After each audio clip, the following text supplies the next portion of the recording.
कोई ऐसी परेशान होने की जरूरत है। इरिगेशन बहुत क्लियरली आर्टिफिशियल वाटर सप्लाई के लिए होता है, और अगर हम कल्टीवेशन की बात करेंगे तो फिर उसमें जो भी पानी आ रहा है वो क्रॉप ले ही रही है, दोनों चीजें अलग अलग है ना। ठीक है, आगे चलते हैं। कल हम लोगों ने आई थिंक बेसिन फ्लडिंग पढ़ लिया था, ऑर्चर्ड ट्रीज के लिए जिसका यूज करते हैं। लास्ट कन्वेंशनल टाइप की फ्लडिंग है and it is known as the, और फिफ्थ नंबर फर्रो इरिगेशन।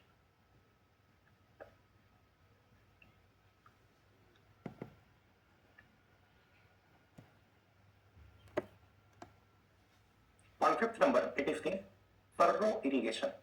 अब फर्रो इरिगेशन क्या होता है, इसे हम थोड़ा सा अपने दिमाग में क्लियर कर लेते हैं। पहली बात तो ये कि यहाँ पर फ्लडिंग नहीं है ना नाम में। अब अगर फ्लडिंग नहीं है तो बहुत क्लियरली इसका मतलब क्या हुआ, इसका मतलब ये हुआ कि यहाँ पर पूरा फील्ड तो पानी से नहीं भरा जाएगा, क्योंकि फ्लडिंग की डेफिनेशन हम जानते हैं, when entire field is flooded with water then it is known as the flooding technique, है ना। अभी यहाँ पर फ्लडिंग नाम में नहीं है तो पूरा फील्ड तो नहीं भरा जाएगा, पूरा फील्ड नहीं भरा जाएगा तो फिर कैसे होगा। तो सबसे पहले तो late us suppose that it is the main ditch which is carrying the water in the field.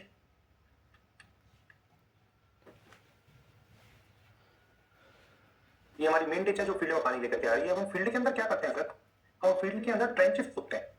Trenches मतलब क्या, नालियां, है ना।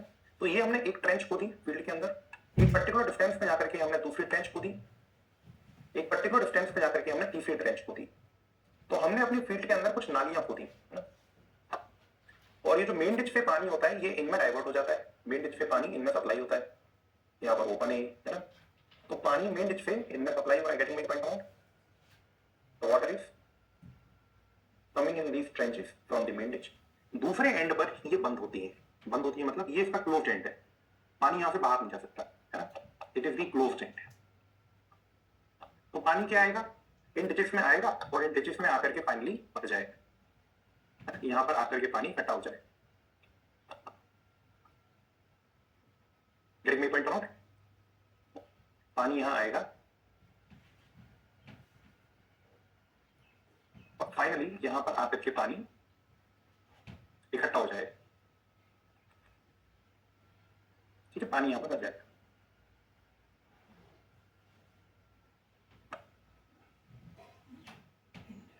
पानी ना भर गया।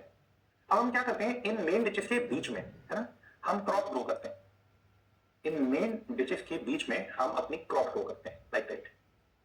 Sorry, not main ditches, in trenches के बीच में, माय मिस्टेक। इन ट्रेंचेस के बीच में अपन अपनी क्रॉप को ग्रो करेंगे, like that. That is known as the row of crop.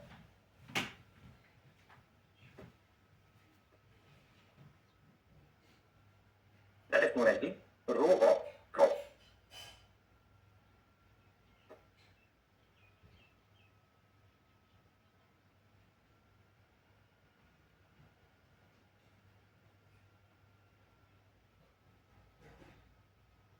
ठीक है, अभी पानी इस क्रॉप को कैसे मिलेगा, तो यहां पानी भरा हुआ है, मिट्टी की ट्रेंच है ना।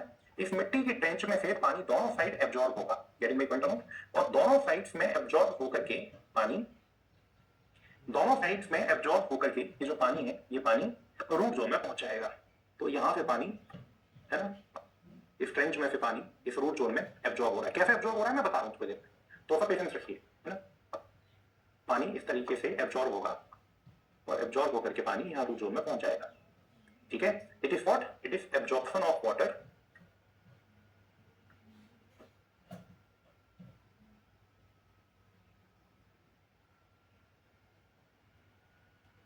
इन रूट जोन, ठीक है। अब ये जो हमने ट्रेंच खोदी ना, जहां से हम पानी को इस रूट जोन के अंदर एब्जॉर्ब करवा रहे हैं, इसी को हम क्या बोलते हैं, फर्रो, ठीक है। अब फर्रो किस तरीके से काम करती है, ये एब्जॉर्प्शन किस तरीके से होता है, इसमें थोड़ा सा आपको समझाने का कोशिश करता हूं।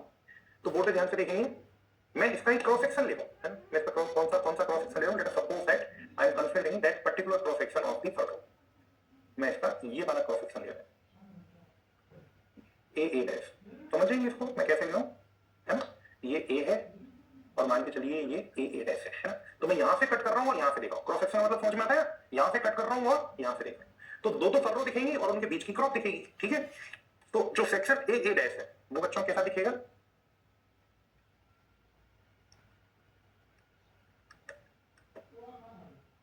जो मेरा सेक्शन ए डैश है वो बच्चों मुझे कैसा दिखेगा, इट विल लुक लाइक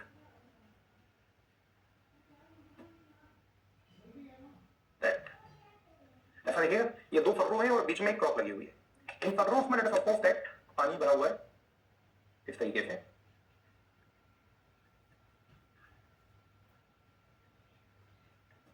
ठीक है, और यहां पर बीच में एक क्रॉप लगी हुई है, यह क्रॉप लगी हुई है, ये इस क्रॉप का रूट जोन है,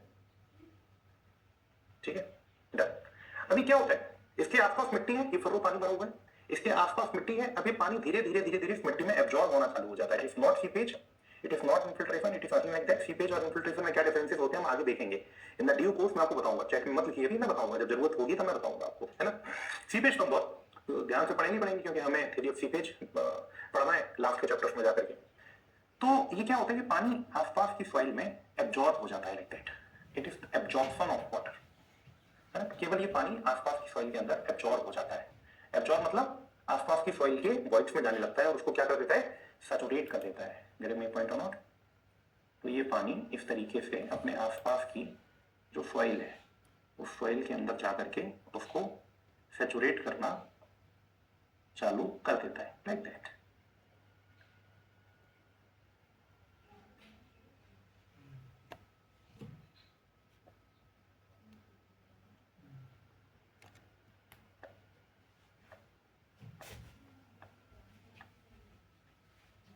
है ना, ये मेरा एब्जॉर्प्शन जोन है। एब्जॉर्प्शन जोन मतलब यहां पर मेरी सॉइल 100% सैचुरेट होगी, that is absorption zone.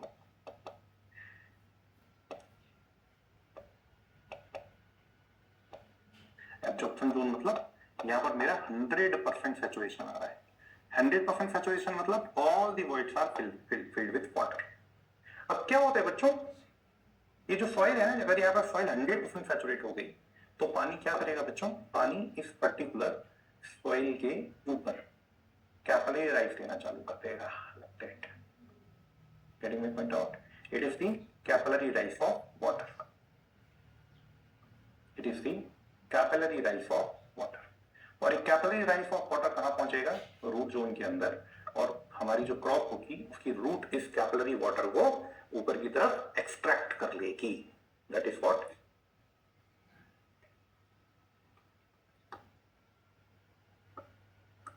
Capillary rise एवं रूट जोन, ठीक है। तो हम यहां पर क्या लिख सकते हैं, ये तो मेरे ख्याल से क्लियरली आपको समझ में आ रहा होगा। ये मेरी फर्रो है, ये मेरा क्रॉप है, और ये इसकी रूट्स है। Getting my point out. ये ओवरलैपिंग हो भी सकती है अगर फर्रो पास पास है, नहीं तो नहीं भी हो सकते, भी बता रहा हूं थोड़ी देर के बाद जब डायमेंशंस ऑफ दी फर्रो को बताऊंगा तब, ठीक है। तो फर्रो इरिगेशन के अंदर हम लोग क्या लिख सकते हैं बच्चों, फर्रो इरिगेशन के अंदर हम लोग क्या लिख सकते हैं बच्चों, हम लिख सकते हैं कि इन furrow irrigation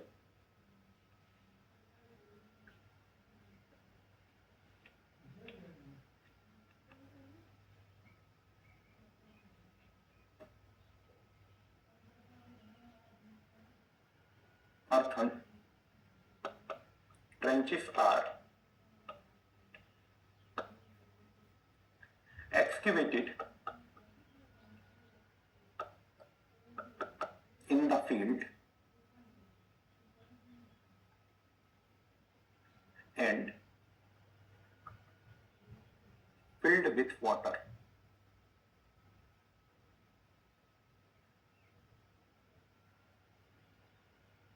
These trenches are known as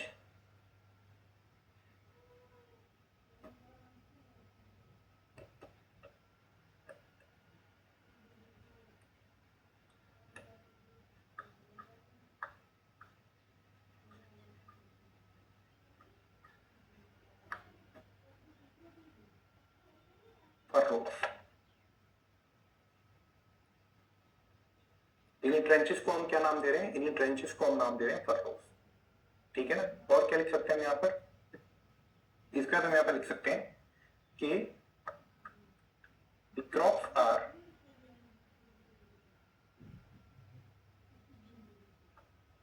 grown in rows in between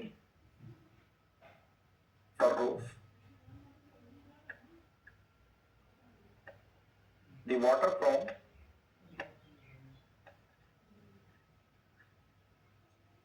furrow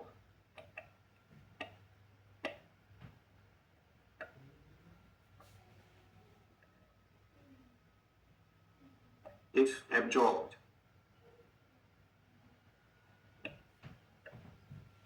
in nearby soil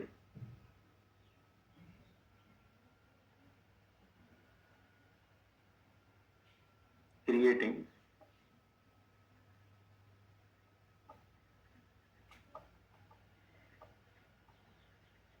saturation zone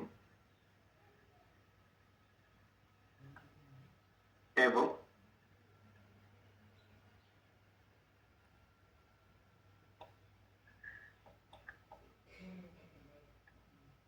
saturation zone capillary rise takes place through which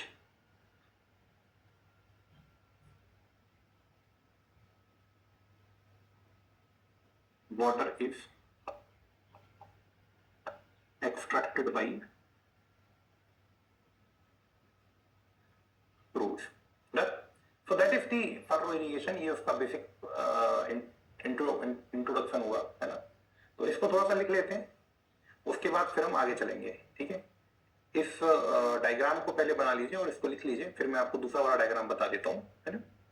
उसके बाद फिर हम लोग आगे चलते हैं। मैं भी डायमेंशन भी बताऊंगा, फर्रो की लेंथ कितनी होनी चाहिए, स्पेसिंग कितनी होनी चाहिए, ये सब चीजें आपको बताऊंगा, है ना। पहले इसको लिख लीजिए, फिर हम आगे चलते हैं। इसको सैचुरेशन जोन कहते हैं या एब्जॉर्प्शन जोन बोलते हैं। अरे एक ही बात है मेरे भाई, सैचुरेशन जोन भी कह सकते हैं क्योंकि 100% सैचुरेशन है ना, इसलिए it is also known as saturation zone. Absorption zone भी वही है, उसमें कंफ्यूज होने की जरूरत नहीं है। ठीक है ना, no need to confuse to be confuse.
क्या ये, इसका नीचे वाला भी नोट कीजिए।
ठीक है, डन। इसके बाद जो एक और फिगर था,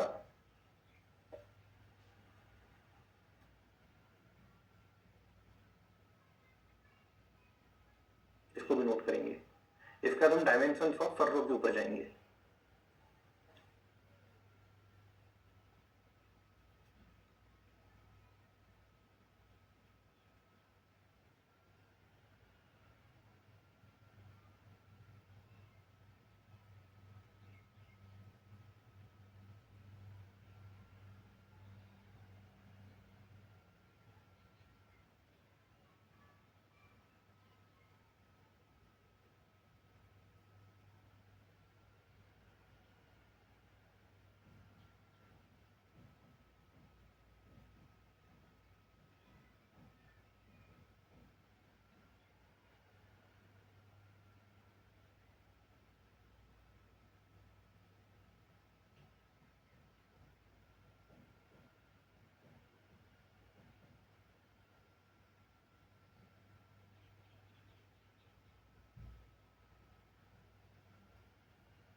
ठीक है, कंप्लीटेड।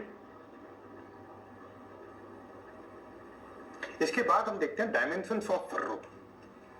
तो अब ये इंपॉर्टेंट तो नहीं है, लेकिन मुझे ऐसा लगता है कि कभी हो सकता है पूछ ले, इसीलिए याद रखने में या लिखने में क्या जाता है।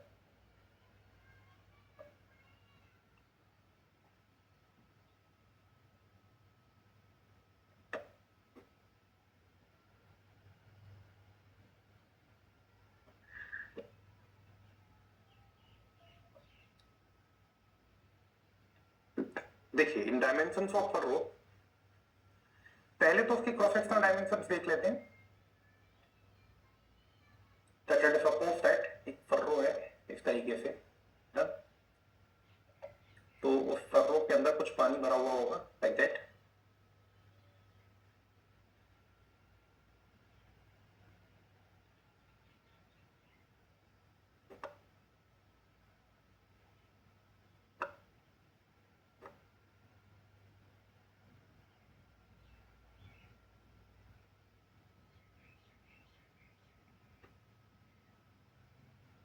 फिर टॉप विड्थ होती है, दैट इज कैप्ड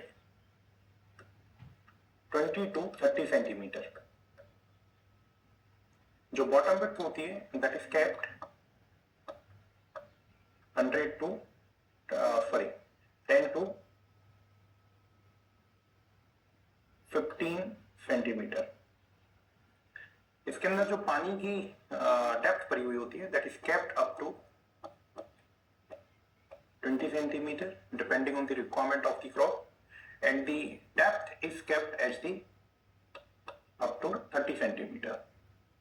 तो क्रॉस सेक्शनल डायमेंशन होगी। और अब बात कर लेते हैं लेंथ की। तो अगर लेंथ ऑफ फर्रो को देखेंगे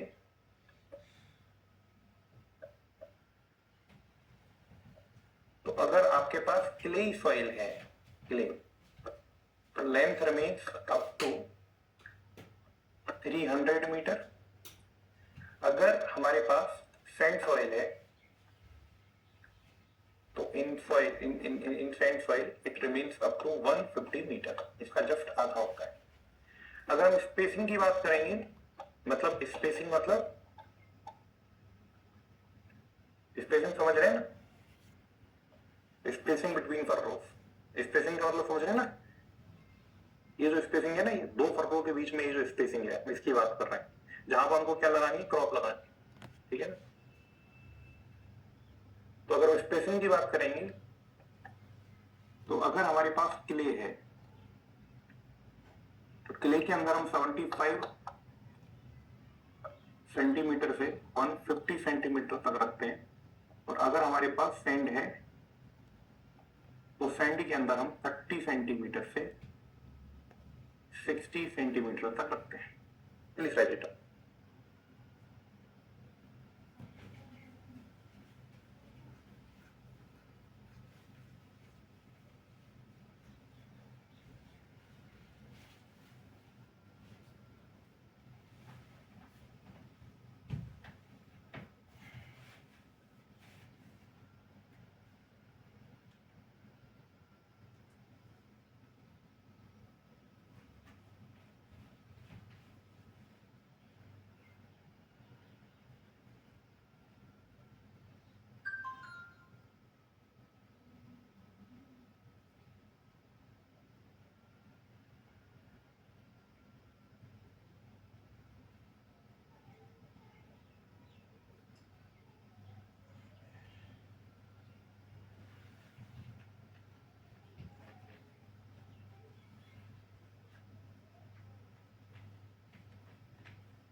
सर इसमें भी तो पानी भरा हुआ है, तो ये फ्लडिंग क्यों नहीं है? नहीं, पानी तो भरा हुआ है, बात सही है तुम्हारी, मैं मान रहा हूं, लेकिन पानी तो भैया ट्रेंच में भरा हुआ है ना यहाँ पर। अरे सर, जो आपने क्रॉप लगाई, क्रॉप की रो लगा दी, अब क्रॉप के बीच में आपने नाली खोदी, वहां आपने पानी भर दिया, अब वहां से धीरे धीरे करके पानी रूट जोन में आ रहा है ना। ऐसा थोड़ी है कि आपने पूरे के पूरे फील्ड के अंदर पानी भर दिया हो, पूरे फील्ड के अंदर फ्लडिंग नहीं करी ना। तो पिछले वाले मेथड से तो अलग हो गया ना, इसलिए इसके साथ फ्लडिंग नहीं लगाया था, है ना। पूरे फील्ड के अभी देखेंगे भी ना नोट के अंदर, थोड़ी देर बाद मैं आपको बताऊंगा कि यहाँ पर पूरे के पूरे फील्ड के अंदर पानी नहीं भरते, तो पानी का लॉस कम हो जाता है। अभी बता रहा हूँ, इसके बाद इसको लिख लीजिए, फिर बता रहा हूँ।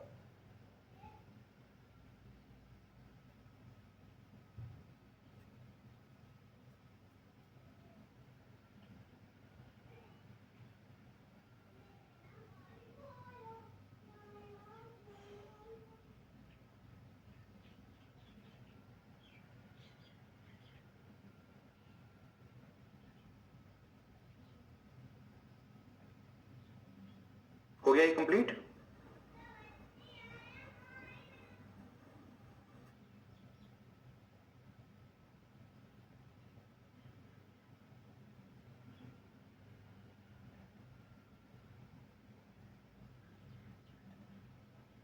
चलिए ठीक है, आगे चलते हैं।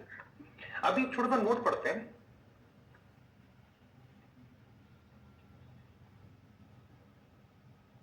अब अगर हम इस पर्टिकुलर डायग्राम को देखते हैं, इस पर्टिकुलर मेथड को देखते हैं, तो अभी पूरा का पूरा एरिया था, है ना। अब आपने केवल यहाँ पानी भरा है, इस ट्रेंच के अंदर, इस नाली के अंदर आपने यहाँ इस ट्रेंच के अंदर पानी भरा, है ना। बाकी पूरा का पूरा फील्ड आपने सूखा रखा, तो पूरे फील्ड के अंदर पानी नहीं भरा, आपने एक particular percentage of the area में पानी भरा।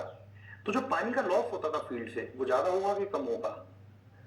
पिछले पिछले मेथड के कंपैरिजन में, जहां पूरे फील्ड में पानी भरते थे, उसके कंपेयर ज्यादा होगा कम होगा? कम होगा सर, क्योंकि आपने पूरे फील्ड में पानी नहीं भरा ना। आपने कहां पानी भरा?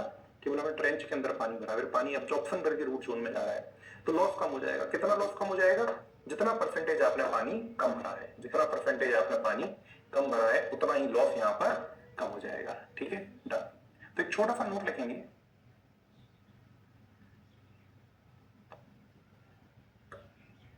एक छोटा सा नोट लिखेंगे, नोट के अंदर क्या लिखेंगे कि इन फर्रो इरिगेशन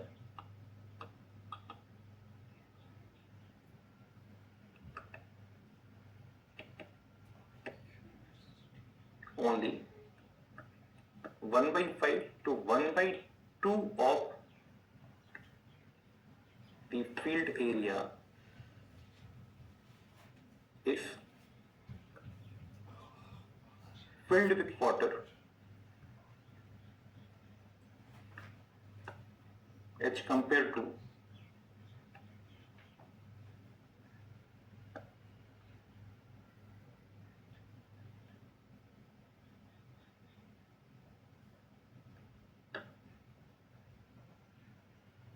फ्लडिंग टेक्निक्स। मतलब जो पूरे एरिया में पानी भरते थे उसके कंपैरिजन में हम केवल हाफ एरिया या 1/5 ऑफ द एरिया ही पानी भर रहे हैं, तो वाटर लॉस भी कम होगा। किस प्रपोर्शन में? सेम प्रपोर्शन में। Hence the water loss will also reduce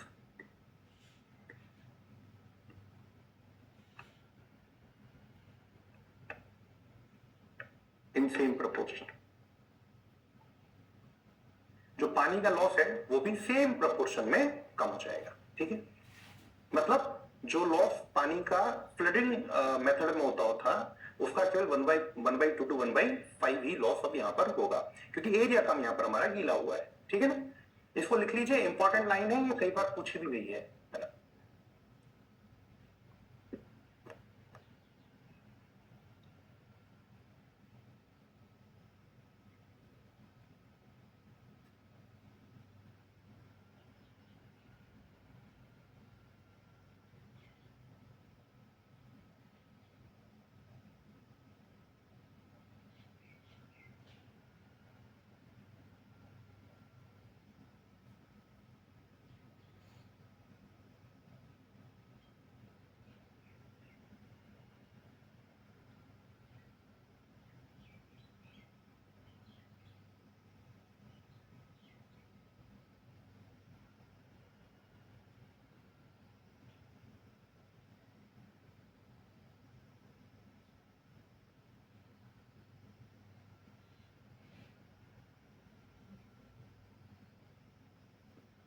Potato is irrigated. Yes, potato can be irrigated by furrow irrigation. Potato के लिए फर्रो इरिगेशन का उपयोग होता है, बिल्कुल होता है। इसके अलावा कॉटन के अंदर भी कई बार फर्रो इरिगेशन करते हैं, है ना। शुगर केन के लिए हम फर्रो इरिगेशन करते हैं। बहुत सारी क्रॉप्स होती है जिनके लिए फर्रो इरिगेशन करते हैं। आपने देखा होगा जब हम फील्ड के अंदर बीच में नाली जैसी बनाते हैं और उस नालियों के बीच में हम क्रॉप लगाते हैं, तो उसको हम फर्रो इरिगेशन कहते हैं। तो बहुत सारे इसके एग्जाम्पल्स हैं, है ना, बहुत सारे इसके क्रॉप्स के एग्जाम्पल हैं। आपने कई सारी वेजिटेबल्स के अंदर देखा होगा हम फर्रो इरिगेशन का ही यूज करते हैं। तो फर्रो इरिगेशन कई जगह यूज होता है। ठीक है ना, done, completed sir, all of you.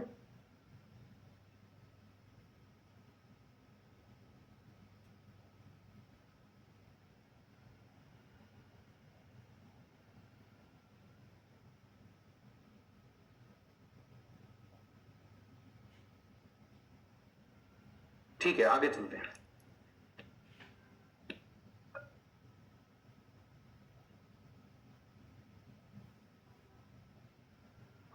After that हमारे कन्वेंशनल इरिगेशन टेक्निक पूरे खत्म हो गए। अब हमें मॉडर्न टेक्निक्स को पढ़ना है।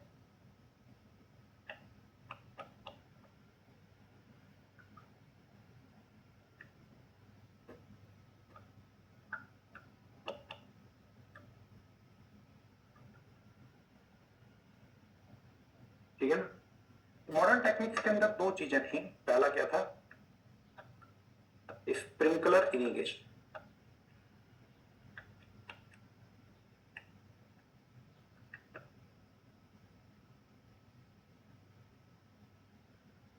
तो स्प्रिंकलर इरिगेशन में मेरे ख्याल से आपको देखा होगा क्या होता है। सभी लोगों ने स्प्रिंकलर इरिगेशन कहीं ना कहीं देखा होगा।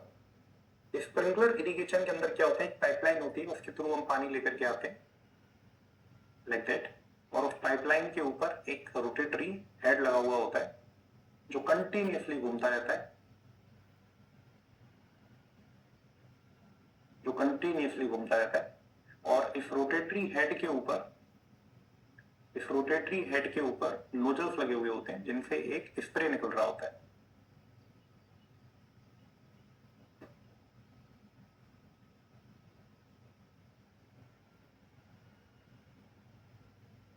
नोजल्स लगे हुए रहते हैं जिनसे स्प्रे बाहर आते रहते हैं। ये पानी का स्प्रे है जो बाहर आ रहा है, that is the spray of water.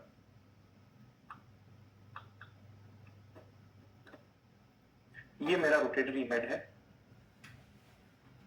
ना, जो एक रोटेशन के साथ घूम रहा है। It is the rotary head.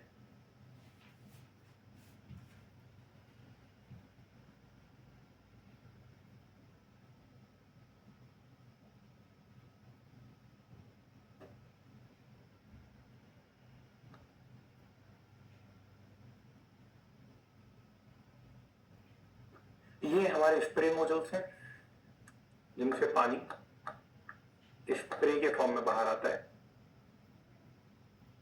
और ये मेरा पाइपलाइन है।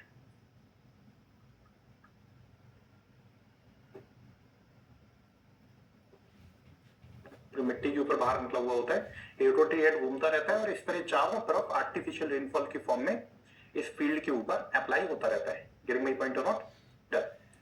अब जब ये स्प्रे चारों तरफ अप्लाई होता है तो पूरी फील्ड के ऊपर एक तरीके से आर्टिफिशियल रेनफॉल होता है, आर्टिफिशियल रेनफॉल, और यूनिफॉर्मली पानी पूरी के पूरे फील्ड के ऊपर स्प्रे के फॉर्म में अप्लाई हो जाता है। Getting my point or not? So what we can write here? We can write that water is applied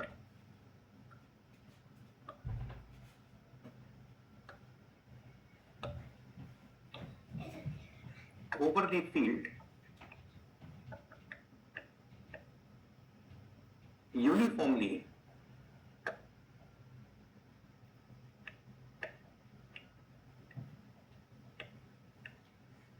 in the form of spray through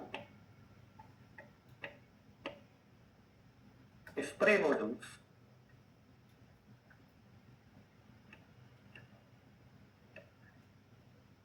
mounted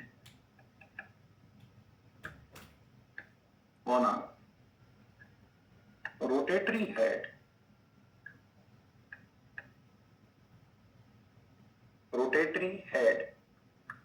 connected with water pipe। ठीक है? It is also known as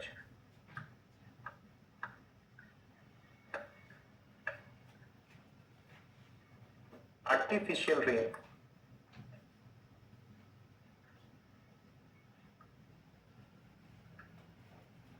over field। तो ये तो इसका introduction होगा simple सा, ये सबने देखा होगा आप लोगों ने, है ना? हाँ, अभी जो आप अभी बातचीत करते हुए रुकिए, है ना? मैंने बोला ना बीच में जब मैं जब कुछ लिखता हूँ ना तब थोड़ा डाउट लिखने से बचा कीजिए, है ना? तब डाउट मत लिखा कीजिए। अभी ये सब चीजें आपको अपने आप क्लियर हो जाएंगी कि किस पर्टिकुलर टाइप के सॉइल के लिए ये किस पर्टिकुलर टाइप के सॉइल के लिए सुटेबल होता है, किस पर्टिकुलर टाइप के क्रॉप के लिए सुटेबल होता है। It will be automatically cleared, है ना? थोड़ा सा रुकिए। तो ये इंट्रोडक्शन है, इसको लिख लेते हैं, उसके बाद कुछ इंपॉर्टेंट पॉइंट्स हैं जिनको मैं नोट करवाऊंगा, है ना? इसको लिख लीजिए।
गया बच्चों, कंप्लीटेड?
ठीक है, आगे चलते हैं। अभी कुछ इंपॉर्टेंट पॉइंट्स हैं, है ना, जो पॉइंट्स हमको देखने हैं रिलेटेड टू स्प्रिंकलर इरिगेशन, और जहां से एग्जाम में भी कभी कभार कुछ क्वेश्चंस मिलते हैं। ठीक है,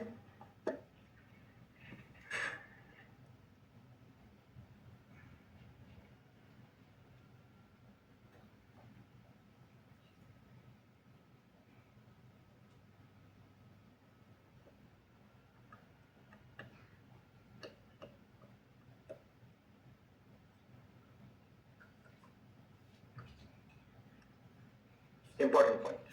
पहली पहली बात तो क्या, अब यहां पर देखो, इसके पहले जितने भी आप अपन ने मेथड पढ़े थे, वहां पर पानी जब फील्ड के अंदर आता था, मतलब जो मेन डिच होती थी, पानी को कैनाल से रिसीव करती थी और फील्ड के अंदर लेकर के आती थी, तो मेन डिच क्या थी? मेन डिच मिट्टी की नाली थी, है ना।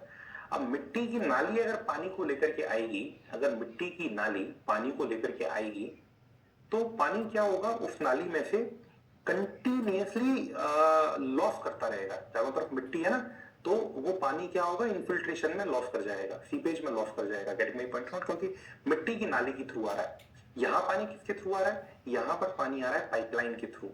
अगर पानी क्लोज पाइपलाइन के थ्रू आ रहा है, तो फिर पानी का लॉस नहीं होगा, या कम होगा, लीकेज भी होगा, बहुत हल्का फुल्का होगा, नॉमिनल सा लीकेज होगा। Getting my point not? तो यहां पर पानी का लॉस कम होगा। पानी का लॉस कम होगा तो इरिगेशन इफिशियंसी बढ़ जाएगी। इरिगेशन इफिशियंसी यहां पर कितनी हो जाती है? 85%। इफिशियंसी 85% का मतलब समझ में आ रहा है? जितना पानी आप सप्लाई कर रहे हैं ना, उसका 85% पानी रूट जोन में जाके स्टोर हो रहा है। Getting my point or not? तो हम यहां पर क्या लिख सकते हैं? पहली बात, water loss is reduced as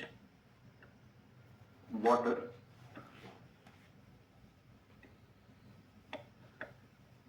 is carried